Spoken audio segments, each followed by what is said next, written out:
Another day, another video. Welcome back to the channel, everybody. Today we're watching the 16th episode of the 3rd season of The Big Bang Theory. I hope you guys have been enjoying it so far. If you'd like to watch today's full episode, it is available for free in the link in the description below.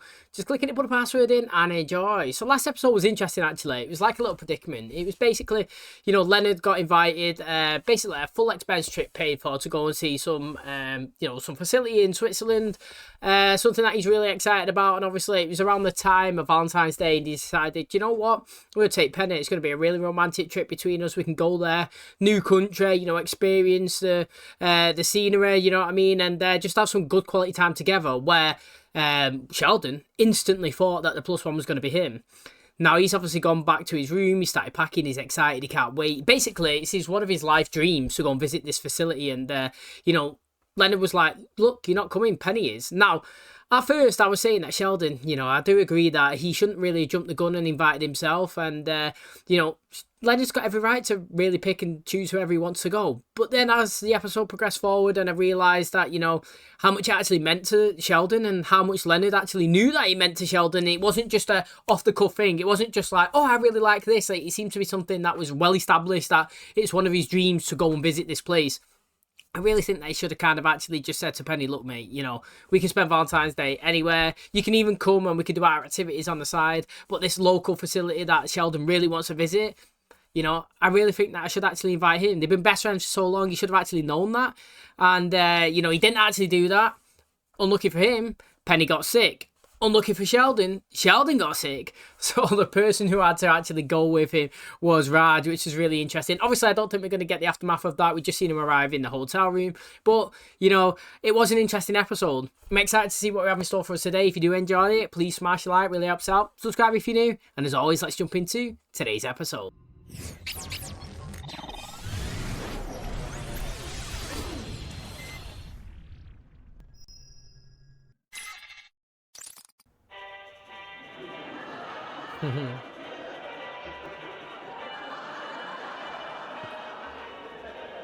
Will you please turn your shirt off? What? I'm giving myself dramatic entrance music. People will know I'm awesome and to be feared. Hey, Stuart, what's going on? Well, you might want to mark your Google calendars. Stan Lee is coming to do a signing on Thursday. My uncle is his dermatologist, and Stan's doing him a favor. How can I possibly discuss with Stan Lee the scientific foundations for interstellar flight on a silver surfboard when part of my brain will be scanning his face for signs of contagious skin disease?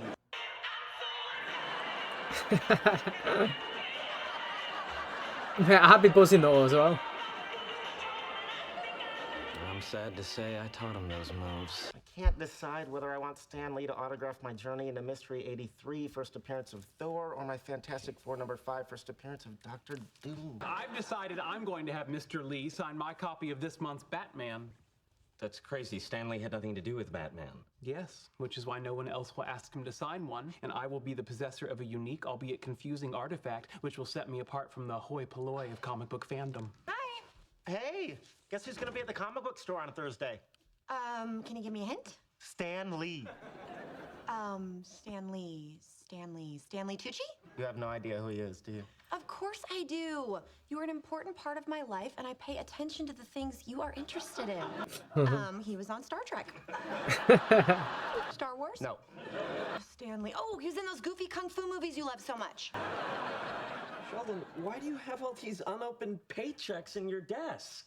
Because most of the things I'm planning to buy haven't been invented yet. You've also got something from the Pasadena Municipal Court. Undoubtedly yet another snide response to my repeated letters complaining that the flags in front of the courthouse are flying in the wrong order. From left to right, it's supposed to be federal, state, and then City of Pasadena. Ran a red light on Marengo Avenue at 9:30 p.m. on November 16th. Penny, that's the evening you fell in your bathtub and I had to drive you to the emergency room. No, it isn't. Okay, then why is a summons for a traffic violation committed in your car bearing your license plates coming to me? They sent me the ticket. I told them I wasn't driving, and they were all, if it wasn't you, who was it? So you betrayed me. No! It wasn't a betrayal. It was more of a, I can't afford any more points on my license. Not that big a deal. You just go down to the court on Thursday and you pay the fine. I'm not going to pay a fine. That would imply I'm guilty. You are guilty. I'm sorry. I'll be happy to reimburse you for the fine. As soon as I get a part in a movie or my own TV series. Thursday's Stan Lee Day. Oh, imagine. Now you see what you've done? You're my friends. You'll be standing by my side, supporting me, feeding me legal precedents, and if you had the upper body strength, carrying me out on your shoulders when I'm victorious. Are you saying that you will not stand beside me as I plead my case? That's what I'm saying. So-called friends have forsaken me, so I guess it'll just be me and my eyewitness. Oh, balls. Right, the thing is though, is he not guilty? I don't really understand it. Like, I can have a car, my car now that I've got, and my dad could drive it. Now, if my dad commits an offence in my car, then it's nothing to do with me. Like, you are entitled to say, I was not the driver. Like, there's nothing bad about. She's not pointing the finger or anything. She's literally telling the truth. If he was driving the car, which he was, because she was immobile because she had a dislocated shoulder and he ran a red light, which it sounds like, I'm not really too sure. I think that's what it was. Then if she's getting tickets and points and fines, then you would say, look, hang on, yeah, it might have been my vehicle, but that wasn't me that committed those offences. It was him. I don't really understand, like, why he can challenge that, and I think he's going to lose as well. If he goes to court and says, blah, blah, blah, blah, blah, you still was a driver, and regardless of what Penny said, go, go, go, like he was saying, you still committed the crime. It's like when your parents, and Raj's, parents said to him, if everybody was jumping off a cliff, would you do it as well? He's like, maybe I would, you know what I mean? Like, it's just because someone's saying you to do something, don't mean it's the right thing. So I think that he should lose, and I think he did commit the crime, and I think he should be the one being punished, to be honest, not Penny. Penny.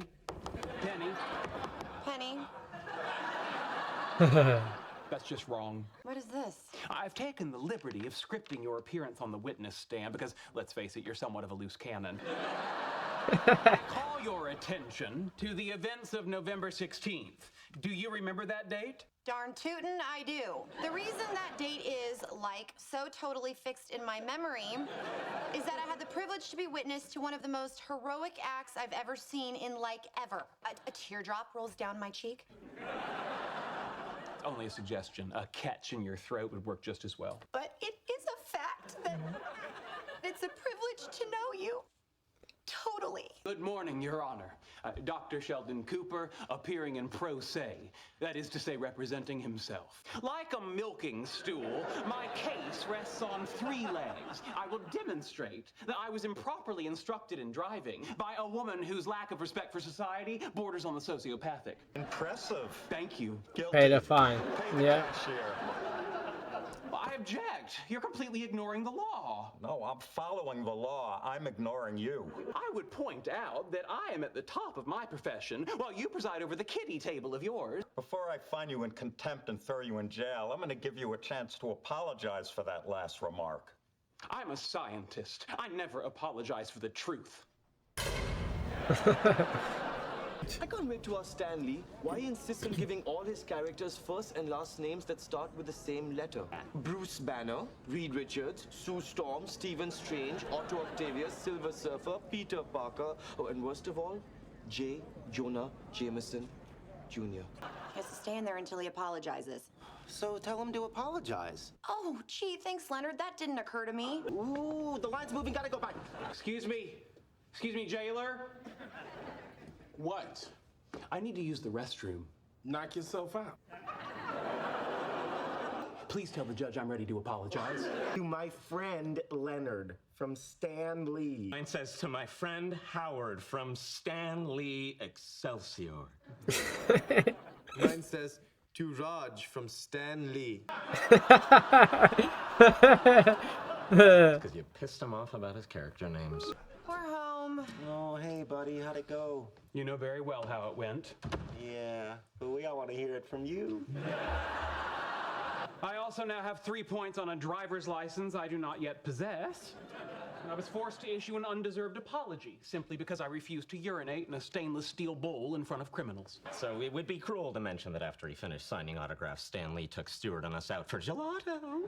He said we could call him Stan. You are responsible for all the evil that has befallen me today. It is because of you that I now have a criminal record. And it is because of you that I missed out on having gelato with Stan Lee. The moving finger writes, and having writ moves on. Oh, hey, Penny. Wow. Hi. I'm kind of responsible for Sheldon missing Stan Lee, and I really want to make it up to him. So I was hoping you could give me his phone number so maybe I can arrange for them to meet. Oh, I'm sorry, I don't have his phone number. Damn. I have his address. I will give you the address if you go to my cousin's wedding with me. Can I bring Leonard? Sure, what the hell? Deal. We were on Stanley's curb, then we were on Stanley's walk, and now we're at Stanley's front door. Hi, I'm Penny. This is my friend Sheldon. We're not friends at the moment. Depends on how this goes. I see. And you thought you'd just come over to my house uninvited? You know, you fanboys are unbelievable. Do you think you can just ring my doorbell anytime you want?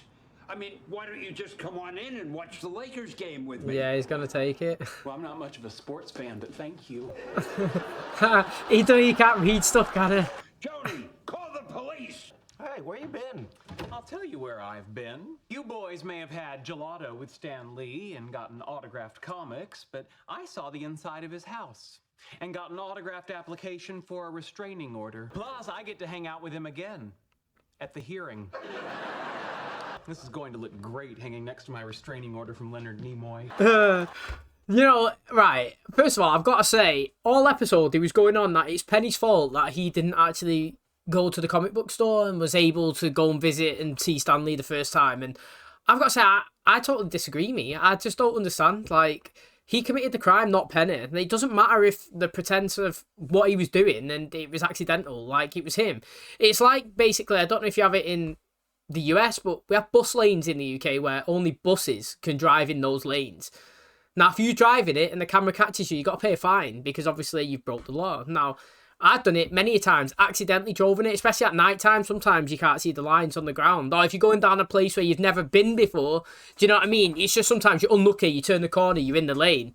But like, also if somebody else was driving my car and they done it and I got a fine in the post to pay £80, I'd be like, yo, you know, this person was driving, I'm not paying that fine. You know what I mean? I wasn't even there. Why would I get the points on my license? And that was just like today's episode. I understand that, like, you know, if Penny didn't fall, then he wouldn't have been driving, then he wouldn't have been in this situation. But it's not Penny's fault. It was his fault. It was his actions that got him into that situation. So, I don't know, you may disagree, but I actually believe in this episode that none of it was to do with Penny, really. Okay, that is going to wrap up today's episode. Thanks so much for checking out the channel today. Hopefully you guys enjoyed it. I've got to say, really impressed that Stan Lee was actually in the episode. Now, obviously, we had him being told that he was going to the comic book store, but then we didn't see inside the comic book store. But then they went to the house, and I didn't think he'd show up, but he did. And, you know, what an icon, what a legend, what a guy. You know what I'm saying? Like, at the time, he had literally the whole world was in a Marvel mode, wasn't it? Now, to be honest, I was hardcore hooked into the Marvel universe, me, especially with the characters that we know as the main ones, you know, like the Chris Hemsworth, the Robert Downey Jr.'s, you know what I mean? The standard ones that everybody knows, like the Spider-Mans, the Hulks, the Thors, the Captain Americas, you know what I mean? Chris Evans, you know, going through them all.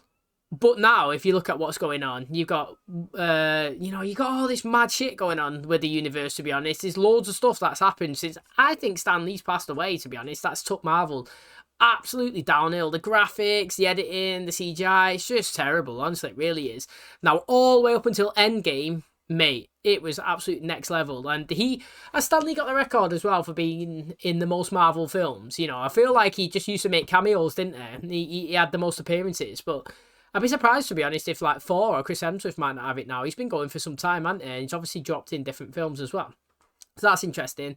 But yeah, he got his autograph in the end, maybe not on something that he actually wanted it to be on, but he did say that he wanted him to sign a Batman comic, which is obviously DC, not Marvel, and it would have been a unique copy, you know, something that was pretty much maybe one of a kind. And well, I'd say in today's episode, he did get something that was kind of one of a kind. He's got one from Stan Lee, and now he's got one. Well, he had one from obviously the guy that he loved from Star Trek, and now he's got one from obviously the guy who created Marvel. So, I mean, really interesting. Sheldon, you know, whatever floats his boat, he's happy with that. So, obviously, we're happy. You know, it's interesting. And, you know, I actually enjoyed today's episode. I thought it was a good one. So, thanks for checking it out. Hopefully, you guys enjoyed it too. If you did, please smash like. Really helps out. Subscribe if you're new. And as always, I'll catch you in the next one. Cheers, guys.